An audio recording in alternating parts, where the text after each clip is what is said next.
Chris, it's your dad, and when you get this voicemail, call me back. I don't care what time it is. Somehow, when I picked up that voicemail, my stomach dropped, and I knew my world was about to change.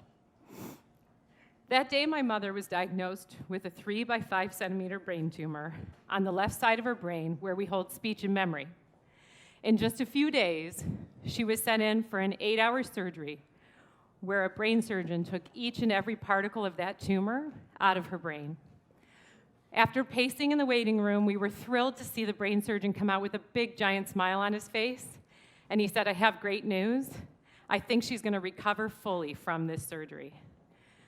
But unfortunately, less than 2 weeks later, something went terribly wrong.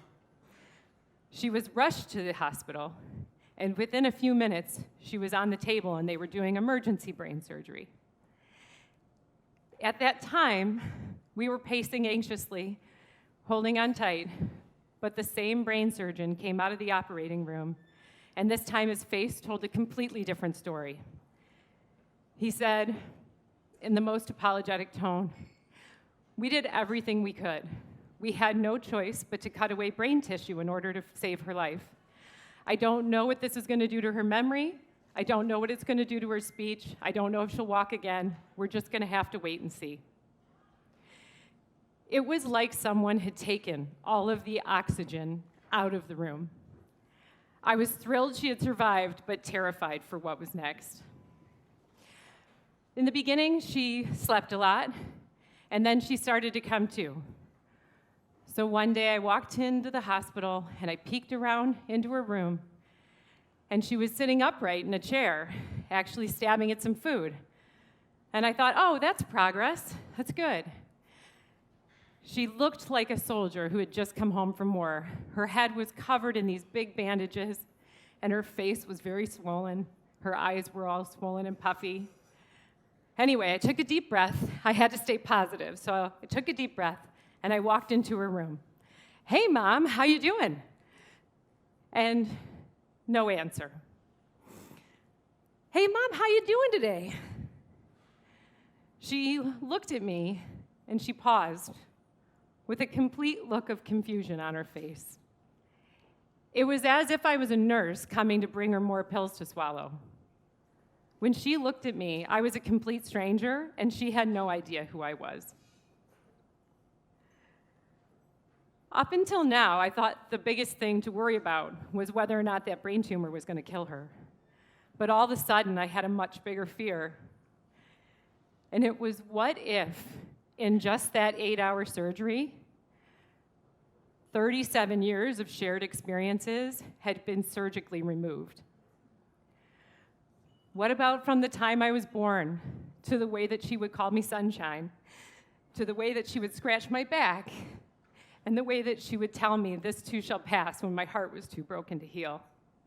The way she'd dream for me on a big day at work, the way she would just be there for me when I just needed someone to talk to. What is a relationship without any memory of any shared experience? How do you relate to someone if they don't remember any of the stories that bind you? Does saying "I love you" to someone even still matter if they don't remember you saying it to them 1,000 times before? I couldn't leave her side, so I sat in the corner of her hospital room, and I began to just weep uncontrollably, as quietly as I could. I felt like that little girl inside of me wanted to stay there and protest and demand that they brought back my real mom, because this could not be her. Sometimes you don't get to choose your purpose. Your purpose chooses you. And sometimes it is not glamorous. You are in so much pain that you have to find something you can commit to pull yourself out of the fetal position. And that is why at that time, my purpose became keeping the love that she had always shown me alive. Years of being her daughter had taught me what the unconditional part of unconditional love actually means. And it was now my turn to show her everything that she had taught me, to stay present with her and to support her and put all of my fears aside and actually show her the comfort that she had always given me for my whole life. I committed to loving her with all of the depth that 37 years of practice could provide, even if she could never remember enough to return it. And with that finally came great power, because I finally realized that it only takes one person to keep love alive in a relationship between two people. Love is not sitting in the past. It's sitting right here, and it's right now.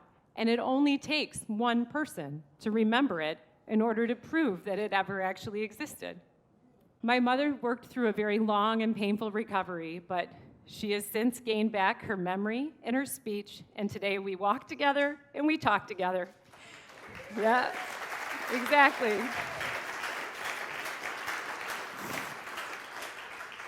And the best part is she still starts every text message with, "Hey, sunshine, how you doing?" But today I'm the mom of 2 young children, and I have to say that I think sometimes about what would happen if history ever repeated itself. So today, my purpose is to fill their memory banks with as much unconditional love as I possibly can, to make sure that they have lots and lots and lots of memories of it. So many memories that it's impossible to forget. Because if one day I'm not able to help them remember it, I want them to know how to keep my love for them alive forever. Thank you.